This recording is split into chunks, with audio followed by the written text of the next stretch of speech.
What is up, you guys? Brooke here. Still wearing the shirt, still doing the hair. I don't care.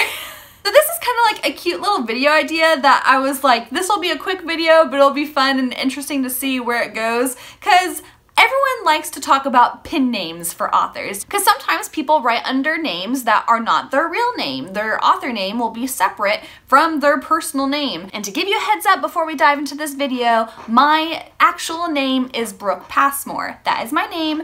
That is what I was born with. So the names I'm gonna go ahead and go over with you all today are pen names that I thought at the time would be good names to write under as an author. Because you know, we all daydream about what our author name could be, like Natasha Wood, Veronica Graybill, Priscilla Antelope. You know, names are fun to come up with. We're writers. We love coming up with character names, so obviously we have fun coming up with names that could possibly be our own. Those example names are a little bit more ridiculous than the names that I had at one point in time thought I would use as an author name, but I'm gonna go ahead and go over those with you here right now. First pen name that I almost went with was Brooke Elyse Passmore. This name isn't anything too different than my normal personal name. I'm just throwing in my middle name in the mix because I just thought Brooke Passmore sounded common, even though you don't ever hear the name Passmore ever. Unless, hey, if you're a person out there with the last name Passmore and you're watching my channel, oh my gosh, let me know your name is Passmore, because there's like none of us out there. But yeah, I just always thought Brooke Passmore was just kind of like a common-y name.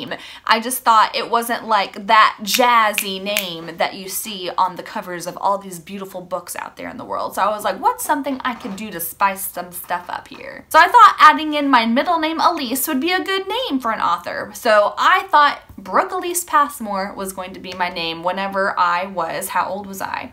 21? From the age of 20 to 22, maybe this is about the time when I thought Brooke Elyse Passmore was gonna happen.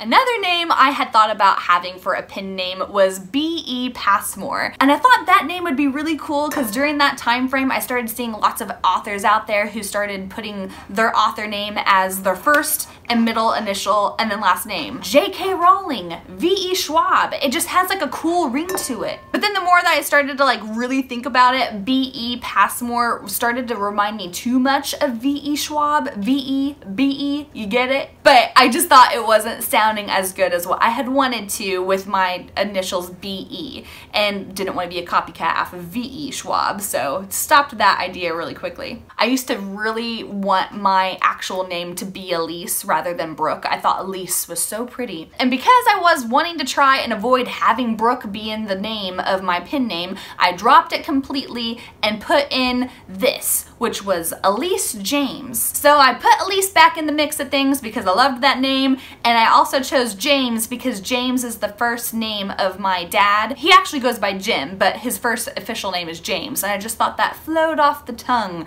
Elyse James, it sounded just like a romantic author, and at the time I was more into romancy type of books and stuff. So I thought that sounded really cool. And this is around the time of when the 50 Shades of Grey books were out and about. And you know who wrote those? E.L. James. E.L. James, Elyse James, E.L.'s and James's, you know, that was just kind of like, nah, I can't do that. I don't want to be known for that type of writing. Not that I'm shaming the BDSM crap stuff. Whatever you say that, I don't know how you say it, but not that I'm shaming that stuff. I'm just shaming the D-hole that Christian Grey was as a human being to Anna, which, getting sidetracked here, let's go back to the topic. But yeah, I started to think that Elyse James started to look or sound a little too closely like E.L. James. I just didn't want to be associated or thought of with the mix of that person. So I was just like, nope, can't do this name either. So since I had James on there, I was just like, you know what, that's pretty cool. I'm gonna keep James in there and switch Elyse to Brooklyn. Brooklyn is not my name. Lots of people ask if I actually am named Brooklyn but just go by Brooke. I'm not at all. I am born Brooke, no Lynn, even though sometimes whenever I talk to myself, I'll call myself Brooklyn. I don't know. That's just a weird quirk with me. I'll just go Brooklyn, even though that's not my name. I'm just weird.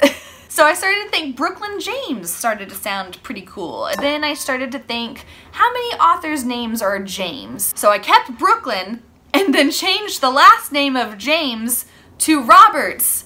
And Roberts I had gotten from my grandpa, whose name is Bob, but his official name is Robert. So I was like, oh, okay, I could just switch James for Roberts. So there for a long time, I thought I was Brooklyn Roberts. And I thought that was oh so cool. Until I realized, you know who is a huge, big author out there? Nora Roberts. So I decided, okay, I'm gonna get Roberts out of the picture because Roberts is a common name. And I think that's why I also got rid of the James part at the end of the name, was because I felt like that was starting to be a more common name for an author too. So I started to get a little bit more creative. So the next name I'm gonna throw out here is the last name that I was really wanting to go by. The name I had gotten inspiration from whenever I was a dental assistant. I used to be a dental assistant at an office, and so we would see patients coming in and stuff, and one of the patients' names was Kennedy Battle. I thought that was so cool, and so I thought Kennedy was really, really pretty as a first name, but that's not the part I was focusing on. I was focusing on the last name, Battle. I liked the name Battle paired with Brooklyn. I thought the name Brooklyn Battle was so cool because at the time I started reading Fangirl and Eleanor and Park by Rainbow Rowell. And I loved the alliteration of Rainbow Rowell. I thought that was so cool. It rolled off the tongue oh so coolly. And so that was like something that I was like, oh, Brooklyn Battle. I love the alliteration. I sound like a surfer. And I remember like thinking this for several weeks that this is my author name. I'm gonna be Brooklyn Battle. It's gonna be so cool. No one's ever heard of Brooklyn Battle before. Battle's not the last name of an author that I knew of and stuff, so I just was like, yeah, that's who I'm gonna be. So one day I started to like talk to my family, especially my brother, who I had told them that I wanted my pen name to be Brooklyn Battle. And they laughed at me. Especially my brother. He was just like, you're stupid for wanting that name. And so since they pretty much laughed in my face at that, I just was like, yeah, maybe this isn't a good idea. I don't want my readers to think my name is laughable. So I went back to square one and just stuck with Brooke Passmore again. So Brooke Passmore was the name that I used for self-publishing my book, Scarlet Woods, way back when. And I'm continuing to use my official name now to this day. I do, however, go by the name bytheBrooke, which is my YouTube channel, and I love that name. So yeah, those are the pen names that I had once upon a time thought I would use to go ahead and write under. Some of them were fine. Most of them were. That Brooklyn Battle, though, I don't know what I was thinking and thought that would be a good idea to write under. Do you guys have any pen names that you have thought about giving yourself, or are you writing under a pen name right now and I don't know about it? I know that Kate Cavanaugh, I know that her actual name is not her author name, and Alexa Dunn, I know that she said Alexa is her real name, but Dunn is not her real name, so she has a pen name too. It's just a fun topic that we don't really talk about so much here on AuthorTube, so I just thought it'd be a fun video to do for y'all today. So if you liked this video, feel free to give me a big thumbs up below and to also subscribe to my channel for writing related videos and stuff. Y'all should totally follow me on social media. I am on Instagram and Twitter for the most part, so look me up there. And thank you all so much for stopping by today, and I will see you next time. Bye!